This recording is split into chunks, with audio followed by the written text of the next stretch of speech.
Hi friends, thank you for tuning into today's episode. Thank you for joining me. My name's Dominic, and in today's episode I wanted to share with you how meditation has helped with my experiences suffering from anxiety. So suffering anxiety was the main catalyst to explore meditation, or at least it was one of the main catalysts or the main motivating factors. Unfortunately, I developed a anxiety disorder at the age of around about 21. And I think I was always a fairly anxious person up until then. That's when I gained, I guess, an insight and a clarity over what this feeling was that existed within my body. And that sought me to want to find a remedy, to find a fix. And at the time, I was already into other forms of healing and self-help. So meditation was also a passion of mine. So I thought maybe meditation, if explored deeply, could help me fix and heal my anxiety. So basically, I wanted to share with you my 15 years of experience exploring meditation. So my experience in meditation isn't shallow either. So I deeply explored meditation. I went to its depths. I really went all guns blazing. Up until about the age of 24, I started meditating. I was meditating anywhere between 20 minutes to an hour a day. And yeah, when I got to the age of 24, that's when I really took the plunge and started going on silent meditation retreats and living in monasteries where all I did was meditate 10 hours a day, every day. And I fell in love with it, actually. I really fell in love with the art of meditation and what it was doing to my mind, my life. And I always had it in my head that I wanted to spend at least 2 years by the time I got to 30, at least spend 2 years just purely meditating for the whole 2 years. And when the lockdowns came, that's what I did. I literally spent anywhere between 5 to 10 hours in meditation for 2 whole years straight. And also at the same time, I really explored the different styles of meditation, from just your standard Vipassana to mindfulness, Dzogchen, Zen, Tantra style meditation, pranayama, Kriya forms of meditation, just every different meditation modality that you could possibly imagine, I probably tried and explored. And obviously along the way it led me to certain spiritual insights, but today really I want to do is tell you, okay, so one of the initial reasons to explore meditation is to heal your anxiety. Did it heal my anxiety? And if so, or if it didn't, at least what were some of the insights that you gained along the journey that could help you guys? So I also would say that one doesn't necessarily need to go as deep into meditation as I did, but you can still get some incredible benefits from meditation. But also at the same time in this video, we'll explore what are the limits of meditation. Okay, fair enough, it can give insights and it can produce experiences and higher states of consciousness that can be profound in healing anxiety, but what are some of the side effects? Can it actually make anxiety worse under certain contexts? Is there certain aspects to anxiety meditation doesn't hit? And okay, meditation's great, but what are the other ways you could potentially heal anxiety? So let's get into it. So I guess the first yardstick, or the first benefit I noticed from when I started meditating, so this was straight away, as soon as I got into meditation, I noticed it gave me a feeling of having a clear mind.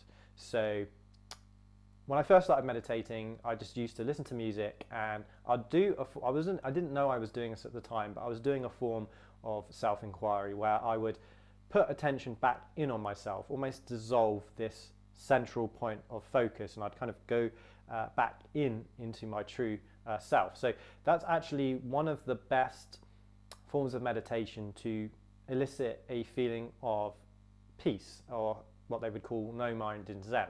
So it's taking attention, awareness away from what it's focusing on and putting it back in on itself. And I used to do that by listening to binaural beats.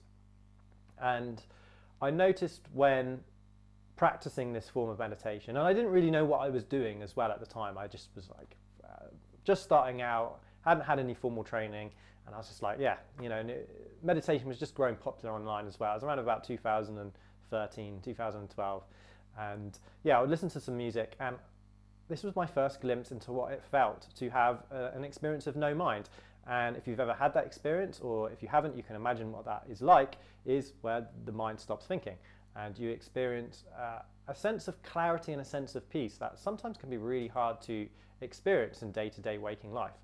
And it gave me this insight of the power and potential of meditation. I was like, wow, I feel great, and I feel very clear, and I feel very centered in myself. And it almost becomes like a bit of a refuge. So no matter what's going on in the outside world, you could be feeling very anxious and on edge. At least you have that to go back to. And I noticed that anxiety doesn't stop you accessing that state of mind. So you could be in a really anxious state, but through practice and through learning how to do this style of meditation, or just meditation in general, you can still access a feeling of no mind or a feeling of peace. Anxiety can actually still sometimes exist within the state of no mind, or this state of clarity, but it doesn't have the same power over you.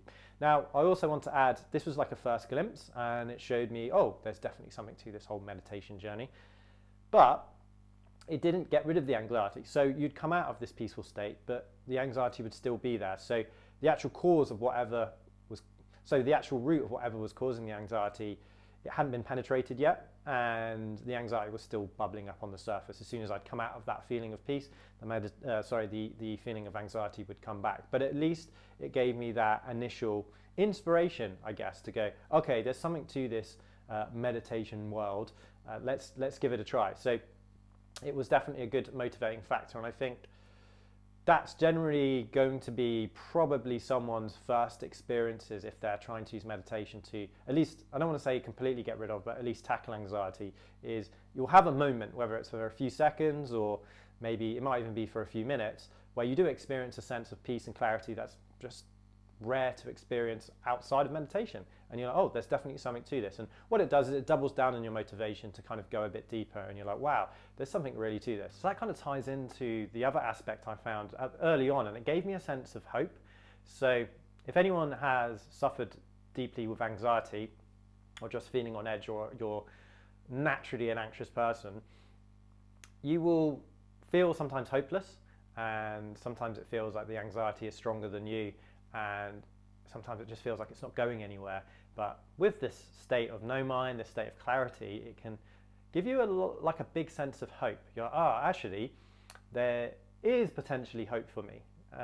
Meditation shows you that you can access different states of awareness, different states of consciousness, or conscious states that exist without anxiety, or anxiety-free states of consciousness. So it then at least gives your brain a little bit of a nudge to go, oh, actually, there's something more out there. And if you keep practicing and you keep training in this style of awareness, because that's what meditation is, it's training awareness, then maybe further down the line you can bask in this state of consciousness. Maybe this state of no mind, or the state of clarity, can just be a bit more close to you in your day-to-day waking life, rather than it being a state that you access when you have to sit down and meditate. Maybe if you just keep going, then you can start actually gardening this state and summoning this state more in your day-to-day life. So it really did give me a sense of hope, and like I said, it gave me a great sense of motivation that, okay, I have this feeling that is troubling, this feeling of anxiousness that generally exists inside the body and the mind, but at least I know that there's more out there. So it definitely gave me a great sense of hope, for sure. So this then ties into, I guess, one of the first insights that you have, and it's very heavily tied into fear as well. And eventually, if you just keep going, you'll have your first glimpse into seeing that fear and anxiety, because they're tied and they're closely linked, if not the same thing. They're both tied to an illusion. So when we say illusion, a lot of the time people think that, oh, that means it doesn't exist. So anxiety does exist, but its reality is an illusion. So it's pretending to be something it's not. So when you actually observe anxiety for what it is through meditation, so just this ability to observe the process of what the anxiety is doing to your body-mind system, you'll see that it doesn't have a reality to stand on. It's normally, anxiety exists around a fear that's generally attached to an emotion first of all, but it's generally, the thought is around a fear or an idea of something that does not exist right now in this moment. You can't be anxious about something that's happening to you directly.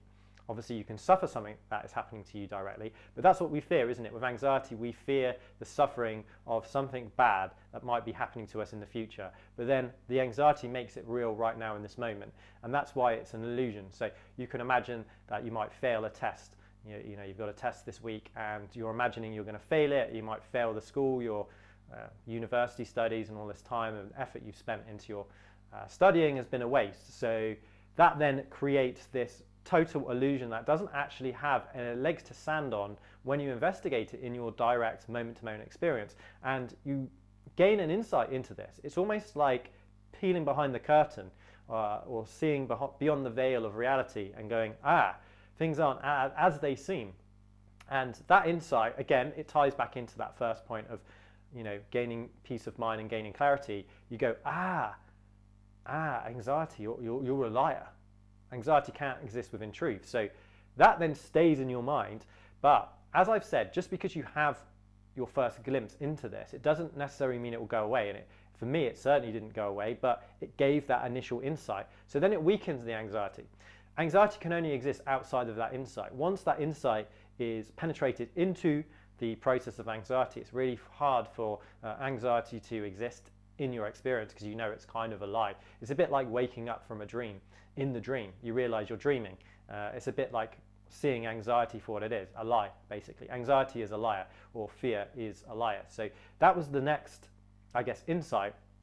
And again, it gives you more motivation. It gives you more hope to go, okay, I'm feeling this way. It kind of sucks, but it's not grounded in anything. It's not grounded in any reality. And in certain Buddhist traditions, they would call this idea that fear or anxiety arises in what's known as emptiness. So if you look, fear basically appears, and you've got to see this from your own direct experience. Try not to overly think this idea is it's an experience of anxiety. It appears out of nowhere. It just appears.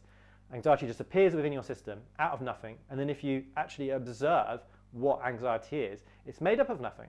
It's just made up of thoughts and feelings. But if you really observe the nature of those thoughts and the nature of those feelings, you'll see that they don't really have a reality to stand on. They don't live outside of you. They're not solid. And for that reason, you can then gain power over it. So you then become beyond your anxiety. You become stronger than your anxiety, and you see it for what it is. And I think it's in Zen, they say, the koan about this, Zen koans are basically tales of spiritual insights, is the Zen monk that was walking along the forest, and he sees a snake along the forest. He's scared of snakes, so he's like, I better not go down that road. But he decides to do it anyway, and then he realizes the snake is a rope. So you're like, things aren't as they seem.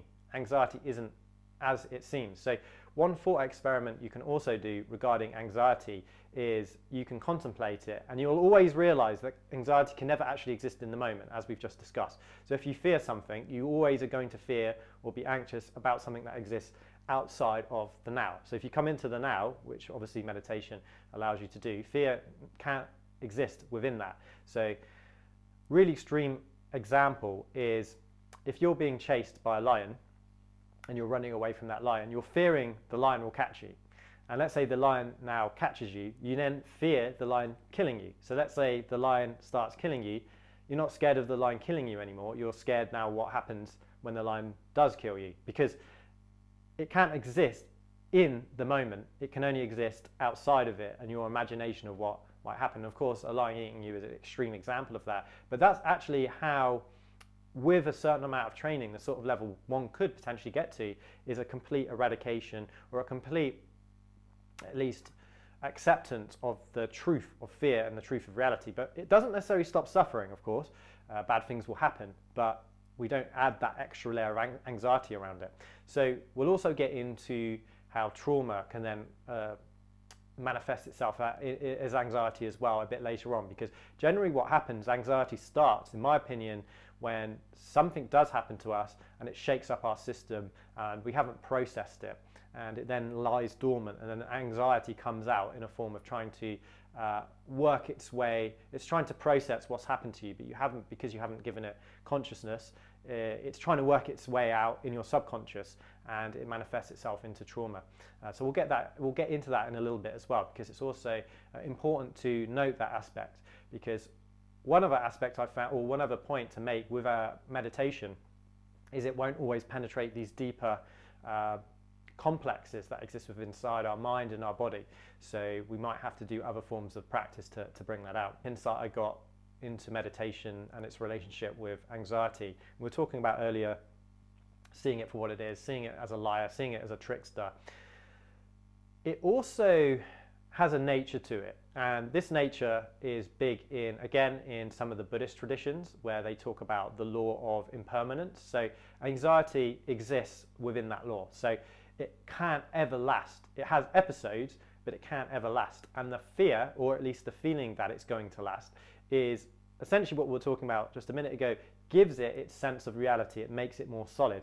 But through observation, you can see that anxiety can only exist in episodes, and it can't ever last within that episode. So to explain what I mean, if you become really present and really focused in on the process of anxiety, what you'll see, again, this is through meditation, is that it comes. So you'll get an anxious feeling, and it will come into your system, and you'll ask this question: okay, how long will you last? So you start observing it, and you'll notice that it will come up, it will kind of reach a point, and it will start to come down. It might try and come up again, but eventually it will come down, and then it will go. So you realize, oh, you're impermanent. So logically, if something is impermanent, it is irrational to be attached to it, right? Because it comes and it goes. And that's one of the first laws or the noble truths of Buddhism, or the Buddhist tradition when it comes to meditation, is to become aware of the law of impermanence. And the law of impermanence actually really helps free you of some of the suffering that one would get if they do attach themselves to the highs and the lows of life. So anxiety is definitely a massive aspect to that. So it comes in your system, you observe it, and you're like, how long will you last? Okay, you're anxious. Oh, sorry, I'm feeling anxious, but you don't last forever. You've got a shelf life. So with that knowledge, it takes the edge off. And again, anxiety exists within illusion. So if you start seeing through its illusion, it can't really exist. So you're taking off one layer of its lies. You're like breaking down one foundation, and the law of impermanence, or the insight into the law of impermanence, helps you see that. So when you see anxiety come up in your body, you can just know, train yourself to know, you are not permanent. You cannot last for eternity. And you can do a thought experiment.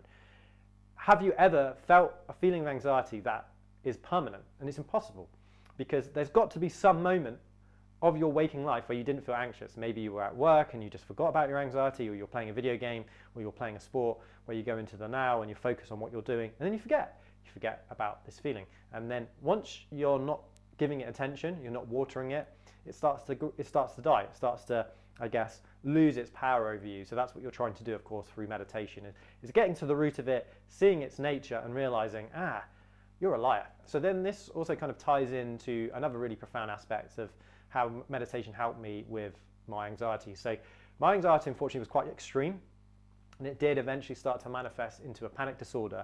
And again, we were just quickly talking about certain energetic complexes that are trapped inside our subconscious and our energetic system, or our nervous system, and that can cause us to be on edge. It can cause us to be stuck in almost a fight or flight response more times than we need to be. So we might be in that state maybe 60% of the time, when we only need to be in that state maybe 1% of the time. But anxiety can hack your nervous system, really. It's almost like a virus of the nervous system. And what meditation can do is it can actually calm down that nervous system. So you're training your mind to calm down, and then the body will follow. So you'll see through meditation that the body and the mind are very important. They're linked, and it's very important to understand the relationship between the two. So if you can quieten the mind, or at least give it some point of objective concentration to then ignore what's going on in the mind, your body will then slowly follow suit. And then that also applies to the nervous system as well. So I found the more I practiced meditation, the more I was able to just calm down the nervous system. And actually, I've even, through doing lots of deep meditation, healed some health issues that actually were related to having a overread nervous system as well. So that's another beautiful side effect that you can get from meditation. So Yeah, but we'll talk about that in other videos. But today, obviously, we're focusing more on the anxiety side of things. Well, again, what we're talking about with trauma, anxiety as well can also bring out these complexes that exist inside our subconscious mind. So this then actually makes meditation also at the same time a little bit dangerous for people that suffer with anxiety, because it can at times make anxiety worse, and we'll talk about that in a minute. But however, one great aspect to meditation is it can unlock what's going on in the subconscious mind. So there might be certain patterns and complexes that exist within inside your subconscious that will come out into the conscious part of your brain, so you're then able to again observe its nature, and then through the light of consciousness you'll be able to, I guess, dissolve that complex. And of course anxiety will be one of them. So it can bring up again certain parts of ourselves that we've repressed. Maybe it might be a repressed memory, it might be a repressed emotion. But as you're sitting down, as you're meditating, essentially what these feelings are trying to do is trying to take away your consciousness and allow your consciousness to be lost in its story. Because once consciousness becomes aware of itself, and this is what meditation eventually leads you to, you start seeing that the true nature of who you really are fundamentally is peace. So the only way that your mind and your body can remove that insight is through basically throwing up these complexes inside the field of awareness. So it can kind of take up the screen of awareness, and you can have like a complex play out. Maybe you feel really insecure about something, or you feel really nervous about something that happens in the future, and then you forget your true nature. You forget, consciousness is actually very profound, it's very peaceful, and it's kind of what I really want, it's what I'm looking for in life. And then you'll forget that, and you'll kind of get lost in that story, and that story then needs to play out. But through meditation you then bring light into that's actually the fact of what's happening in your experience. So it allows you to heal certain complexes that exist within inside the mind. But at the same time, it might not all get right to the very root of your mind. So we'll just, again, talk about other ways to deal with that in a second. So another aspect that I found really, really helpful to help combat anxiety through meditation was it shows you that you have an ability to access profound states of consciousness for free, and it's sober as well at the same time. And these states of consciousness are not to be taken lightly. They can be really profound and really healing. You can have experiences of profound ecstasy, profound joy, profound concentration, which is called samadhi, where the subject-object kind of dissolves and you become one with everything. And there's a really profound healing effect being able to access these states. Now these states do take a lot of time to train, and these states take a lot of training to be able to access, and they don't come easy, and they do take a lot of patience and a lot of virtue and a bit of grace, of course. But if you keep going, you might one day fall into a state of profound bliss, and again it starts to slowly rewire your brain. And of course it's different than if you're taking a drug, which it's induced chemically. This is actually, of course it's still produced chemically, but it's due to your own volition, your own doing.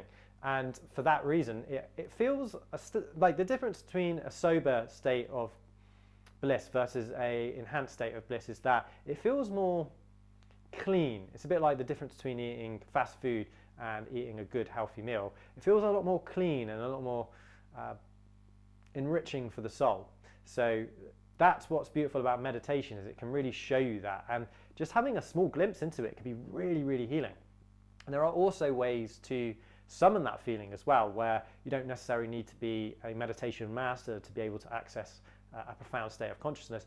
You can practice what's called metta meditation, which is essentially a form of gratitude and loving kindness practice, and that generally can really elicit a profound feeling of love and joy. And you don't have to be an expert meditator to be able to do that. And again, that's very healing for anxiety. So it can be just as healing as, say, taking a substance that makes you feel better, say like alcohol or smoking. And then also it helps you with your addiction. So a lot of the time anxiety can lead into addictive behavior. So being able to access higher states of consciousness through meditation alone is a really, really profound skill to have. And actually I think if the world was taught how to access these states of consciousness, I think a lot of the problems that we're having regarding mental health and suffering with really deep psychological issues, it would probably at least be a step in the right direction to actually resolving these problems. And then also it shows you that you within you have an ability to access joy and love without the need of other people as well. So it can also help you with other aspects of life, like dealing with people and relationships. So I've gone quite deep, and I've shared with you some of the insights that I've had regarding anxiety. I'm just going to quickly share with you how learning meditation and going really deep, did it actually cure my anxiety? And ultimately what started to happen was I started to just grow in accepting anxiety. So at first it definitely didn't go away, and it kept coming back, but it was almost as if I was playing a game. Every time it would come back, I'd then go harder in my meditation practice. And really, in a sense, I was fighting a little bit of a losing battle, because there are other aspects and other insights that I've now come to gain. And with these new insights, I feel like I'm way more equipped to understand anxiety and how you resolve it than just using meditation. But having said that, what started to happen was I started to just accept anxiety when it comes up. So I would no longer fight anxiety. So that's one of the issues that we have as well. When anxiety comes up, you try and resist it, and you add extra resistance to something that is already deeply resisting. Anxiety at its core is a form of resistance. It's a resistance to what's happening right now in the moment. And it's normally, I found as well, anxiety exists, or at least starts, in the body. So it's, like I was saying earlier, it's heavily connected to the body. So I found doing meditation, certain techniques like Vipassana, where you body scan, really, really helpful, because a lot of the time you can actually catch the sensation, whether it's a sensation in the body or the emotion, that's actually then going to make the mind go into an overdrive. And you catch it, you're like, I'm feeling that feeling again. And for me, it was generally like a really deep-rooted feeling in the stomach. I would then become conscious of that. I'll be like, I'm feeling this way. And then obviously with the meditation skills, you can then become aware of it. And then in your head, you then send a message back to your head going like, I've caught it.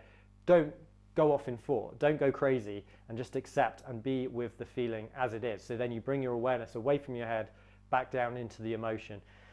And then you just feel the emotion as it is without an extra layer of thought. And then actually that dissolves that emotion. It allows that emotion to be processed. And that's what I was talking about earlier. So that's one of the issues that we have when dealing with anxiety. And that's what I found as well, is it really does help, especially on a surface level. But if we get to its root, a lot of the time, especially if you're suffering with anxiety disorders, it's probably due to something or some sort of trauma that is dysregulating your nervous system. And unfortunately, meditation won't always bring out those complexes that exist within your nervous system. So you might need to do other forms of therapy as well at the same time with your meditation. And I did find that really, really helpful too. So I found meditation, even though I was talking about it earlier about it being you being able to be aware of your body, it is very head-based ultimately. So you want to make sure you are constantly practicing other forms of somatic therapy as well at the same time. So somatic is just a word for the relationship that you have with your body. And if you start doing other forms of therapy, you can actually bring out these complexes that might exist within your nervous system, and start understanding how does anxiety relate to your nervous system. So yes, unfortunately, ultimately, even with deep states of meditation, it didn't just completely get rid of this feeling of anxiety. But like I said, I did really, really grow in acceptance. So I was really able to just accept my anxiety as it is, and without adding extra layer of suffering to that. Now, I do note that it's constant work, and you have to constantly be mindful of how you live your life. And I find if I start going off track, my anxiety will generally come back, because it's almost like I'm slightly hardwired that way. So I have to try and like hack my hardwire and rewire myself to not to be an anxious person. And of course that can be tied up in stories and even labels of labeling yourself an anxious person. So with a bit of time and a bit of effort and diligence, you can start actually rewiring the way you see yourself, and actually stop identifying with being an anxious person will actually help you become a normal person, or someone that is not suffering with a so-called anxiety disorder, because again, it does all exist within ideas and concepts within inside the mind. Now, other aspects that I found really, really helpful when combating anxiety was fixing my nutrition. Definitely helped. I think if you eat very unhealthy foods, it's not good for your body, and it can put you on edge a little bit more, and it can also make you drowsy. Of course, one of the keys to meditation is the ability to concentrate. So you want to try and eat food. Keto diet could be helpful for that, or just really good fresh whole foods that's going to allow you to think really clear. And that just makes meditation easier, and it makes you more likely to pick up on anxiety before it happens, because that's one of the great skills that meditation teaches you, is to nip anxiety in the bud before it even happens. So yeah, nutrition was really helpful. Getting enough sleep for sure is really helpful. You can't always do that, but definitely try if you can. Try and get into a good routine. Of course, sunlight is good. Keep that circadian rhythm, of course.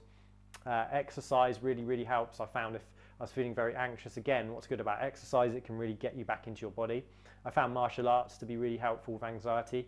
Any form where you have to actually face your anxiety head on, that can be another great way of dealing with anxiety. Again, as I was saying earlier, understanding the nervous system and how to do therapy around your nervous system. So I actually recently just trained to become a pranayama instructor, commonly known as breathwork. So you can actually learn that as well. That can, again, as we were just talking about earlier, bring out some complexes that exist within your nervous system to then basically hack your nervous system and quieten when you're experiencing anxiety. So breathwork or pranayama is a really good way to do that. Kriya yoga I found very helpful. I actually quit bad habits, so quitting bad habits really helpful. So don't drink. I was never really a big drinker, but I didn't think it helped with my anxiety. Smoking, I never smoked. Drugs as well, recreational drugs, just completely cut that out. I just didn't think that was helpful at all for my life. And again, as I was saying, meditation actually helps you remove yourself from addiction, taking care of the body and then taking care of the mind as well, just being mindful of what you put into your mind. If you're watching a lot of negative stuff, that could actually potentially impact your anxiety, because it might give you ideas. And a lot of the time, anxiety, I think, impacts creatives. So if you're quite a creative person, that's how anxiety exists. It's creativity running wild. It's running its own show, and it's kind of it's using your creativity is essentially attacking itself. It's attacking its system. It's attacking you, and it's coming up with all these creative, horrible ways to try and make you suffer. And you have to learn to try and hone that. And with that said, having a creative expression can be a really good way to overcome anxiety, whether that's through art, doing something positive, writing. I think reading as well can really help. Going for walks, going into nature, putting your feet on the ground, feet on the grass, your bare feet on the grass, and just hanging around with good people as well can really help as well. And yeah, toxic relationships, of course, it's mindful to try and avoid that if you suffer from anxiety, because that can make it worse. Certain people can prey on the fact that you might be an anxious person. They probably don't mean to do it, but of course that can be another aspect to attacking anxiety. But yeah, ultimately, these of course are other modes to tackle anxiety that we can talk about in other videos. But I thought it'd be beneficial to just quickly share with you my experience. The deep meditation actually helped with anxiety. So yeah, it absolutely did. Didn't it cure it? No, because I had to go I had to basically find new techniques and other ways of dealing with it. Meditation wasn't alone enough to cure anxiety completely, but it's still a really good tool, probably the best tool actually. And it also showed me the potential of the human experience. I think meditation, especially if you've gone on a long meditation retreat, you can actually see the profound nature of the human experience, and it's untapped. We actually probably are not living as fully as we could do. And I think with meditation, you can start tapping into other aspects of your humanness that might be untapped, and you can start accessing higher states of consciousness. And there are states of consciousness that exist that are anxiety free. Because if you think about it, it must do. If anxiety is an illusion, there must be a state that can exist that is free from illusion. And that's ultimately the goal of meditation. So it can lead you to that point. And again, we can talk about this in other videos, but I hope sharing with you these insights helped, telling you a little bit about my experiences grappling with anxiety and meditation. And yeah, let me know, give me a comment how you found meditation as it helped you with your anxiety, and hopefully we can kind of come together and try and share with each other what's helped for us and how we managed to tackle anxiety. So yeah, I hope this video helped, and I thought it'd be really beneficial for me to share my experience with anxiety and how meditation helped me, and just give you and share with you some of these insights that I found really beneficial from obviously learning meditation, and then how it applied to combating anxiety. And of course, as I said, sadly, meditation isn't the one fixed solution. It's better to come at it from a more holistic standpoint and try and tackle anxiety from every single angle you can. I mean, why not? The information's now out there, and it's even out there for free, so you might as well give it a go. But meditation is probably one of, if not the greatest tool for combating anxiety, along with maybe CBT, of course, as well. But meditation can really be a great complement to CBT, because again, as we're saying, it's training your ability to focus, it's training your ability to see the process of the body-mind system, so you can actually nip anxiety in the bud for when it comes up. So I hope sharing with you my experiences so far with meditation and combating anxiety has been helpful. If so, of course, feel free to leave a comment and explain some of your experiences dealing with anxiety and how meditation has helped you. So overall, if you haven't tried meditation, which you probably have, most of the world has, give it a go. And even if you have, maybe try and go a bit deeper. See if you can maybe try going on a small meditation retreat, see how that helps you with your anxiety. So also as well, as I said, just as a side note, meditation can make anxiety worse. So it's very good to note that and know what you're getting yourself in for. One of the reasons why, as we were saying earlier, it can bring up complexes that exist inside your subconscious. So if you're not prepared, or if you're not in the right headspace to be able to deal with those complexes, sometimes meditation can unlock them. And even just doing a small bit of meditation, and this isn't to scare you, but it's just to note that this can happen, it can come back, and it can come back with a vengeance. It can feel like you're actually going back. And I've noticed this before as well. Whenever I've made great progress in my meditation, I've noticed that anxiety generally comes back to try and haunt me, and it comes back stronger, and they call it the ego's backlash. So it's really good to know that, and that is a possibility, and obviously have action steps to try and combat that. And it's just having that knowledge. And if that's happening to you, you feel as if, oh, I've made great progress with my meditation, and all of a sudden I've fallen back into my anxious mode of living. Just know that that's actually common, and that's part of the process, because anxiety is just trying to find a new way to survive because it doesn't want to die. And with meditation, essentially, you're killing it through insight. So yeah, I hope this video has helped you, and good luck with your journey in getting rid of anxiety. And I hope obviously meditation and the insights that we've shared today will help. So yeah, without further ado, thank you so much, and I'll catch you in the next episode.